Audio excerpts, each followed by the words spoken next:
Olivia, tout simplement, il est question de solidarité 2.0, c'est ça? Oui, c'est ça, d'une plateforme qui permet de financer des projets soit localement, mais soit aussi d'aider des causes à l'échelle mondiale. Et cette plateforme, qui s'appelle GoFundMe, elle s'adresse en premier lieu aux jeunes. Figurez-vous que 40% de ces donateurs ont moins de 24 ans.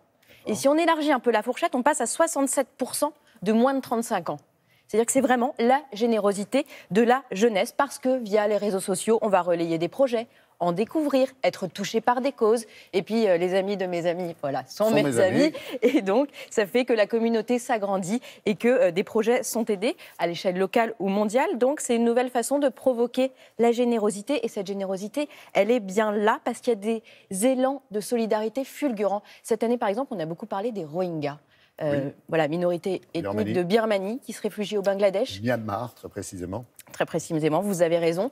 Eh ben, il y a plein de jeunes de 20 ans qui ne connaissaient absolument pas ces gens avant ça et qui ont pris fait et cause et qui ont aidé via cette plateforme. Et puis pour ceux qui veulent monter un projet à plus petite échelle, c'est un moyen de le faire facilement, d'avoir une vitrine. On a rencontré une jeune femme qui s'appelle Alexia. Elle a 20 ans, elle a eu des problèmes de santé. Et puis de cette épreuve, elle a fait une force. Vous allez voir, elle est aussi douce que déterminée à œuvrer, à entreprendre pour aider les autres. C'est un véritable petit ange. On a des coups de cœur parfois. Moi, j'en ai eu un et j'embrasse Alexia. Je vous propose de revenir sur un an de belle campagne.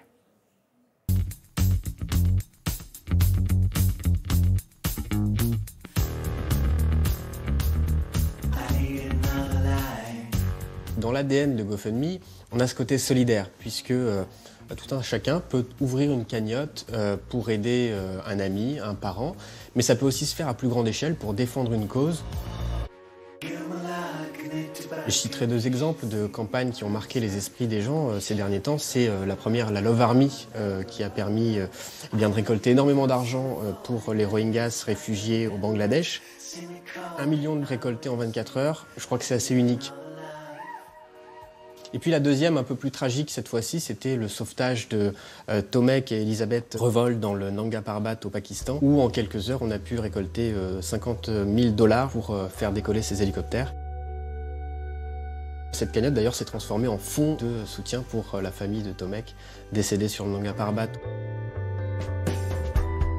GoFundMe a été un petit peu le pouls de la société en termes de débat, de cause, puisque tant sur des catastrophes naturelles, que ce soit les incendies du sud de la France, sur l'ouragan Irma, que sur la crise des migrants, sur les violences faites aux femmes, la défense des LGBT, la cause animale, chaque événement imprévu, que ce soit un accident ou toute autre chose, eh bien, il y a eu une campagne qui a marqué l'esprit des gens. J'ai fondé Keys, qui est donc une association qui accompagne des personnes fragilisées par un accident de la vie, quel qu'il soit, et qui sont en quête de solutions concrètes pour aller mieux. Je pense que la solidarité est le meilleur moyen de lutter contre la solitude. J'organise donc des parcours d'éclosion qui sont des événements éphémères et itinérants avec différents experts qui donnent des clés de réconciliation. Donc avec un chef étoilé, avec une maquilleuse, une coiffeuse, une coach en développement personnel, des professeurs de yoga.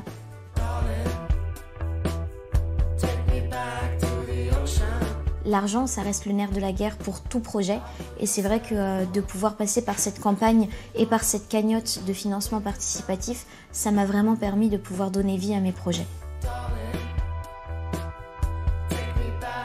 Aller au-delà de l'empathie, ça demande du courage. Nous, on aide ces gens-là en créant des cagnottes, en mettant tout en place sur les réseaux sociaux et en les accompagnant de manière sécurisée, c'est aussi un point très important, pour lever de l'argent, soit pour eux, mais encore plus important, pour autrui. Et faire naître cet élan de solidarité, c'est tout un pari pour la société française et je pense que c'est un enjeu crucial pour la société, pour les jeunes en particulier. Allez, 2-3 petites précisions nécessaires, Olivia. Oui, dans quelques jours, la plateforme abandonnera ses frais de commission. Ça passera à 0%. Ça marchera sur un modèle de pourboire. Vous découvrirez cela voilà, en allant sur la plateforme. Générosité. Voilà, c'est vous qui choisirez. Ce qui est fou, c'est qu'on voit qu'à chaque fait marquant de l'actualité, il y a une campagne qui naît derrière. Voilà, un problème, un début de solution, en tout cas pour aider. Et puis, si vous voulez découvrir les parcours d'éclosion d'Alexia, rendez-vous sur le site de son association qui s'appelle Keys. les clés en anglais. Le prochain parcours, c'est le 6 juin. Cette génération qui est née un peu avec un smartphone entre les mains et parfois on leur reproche, Et pas entre les dents. Et pas entre les dents, on n'en a pas quand on est, donc c'est pour Moi, ça. joli.